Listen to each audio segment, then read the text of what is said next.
Séquence hypnotique dans un champ de tournesol. Nous sommes dans le centre de l'Ukraine, près de Dniepropetrovsk. Les raids se sont intensifiés ces jours-ci dans la région.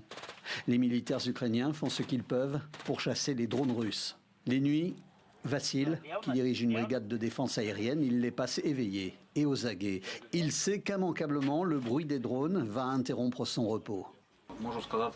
La situation s'est aggravée ces 2 derniers mois. Leur nombre a augmenté. Auparavant, ils pouvaient lancer 120 drones. Maintenant, ils en lancent 300 à 400. Leur vol est chaotique et imprévisible. Il est devenu plus difficile de les attraper et encore plus difficile de les détruire.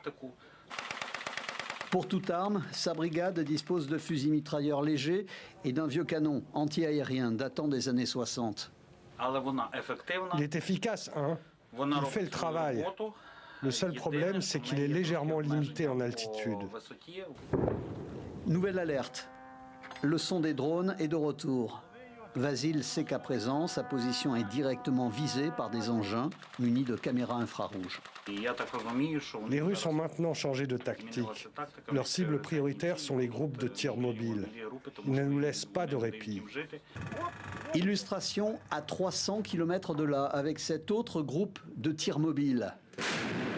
Ce tir sera le dernier avant de longues minutes. Le bataillon pourrait avoir été repéré. Il y a quelque chose en l'air. Vite, vite, on part. Il y a quelque chose en l'air. Dans le silence de la forêt, les yeux fixant le ciel, ces militaires ukrainiens attendent le passage d'un de ces appareils russes. De longues minutes de tension durant lesquelles il ne faut pas se faire repérer. On tire des coups de feu et on dégage. Plus nous sommes rapides, mieux c'est pour nous. Les drones ne nous toucheront pas et les tirs de mitrailleuses lourdes ne nous toucheront pas. Tout va bien. Quelques minutes plus tard, les tirs d'obus reprennent.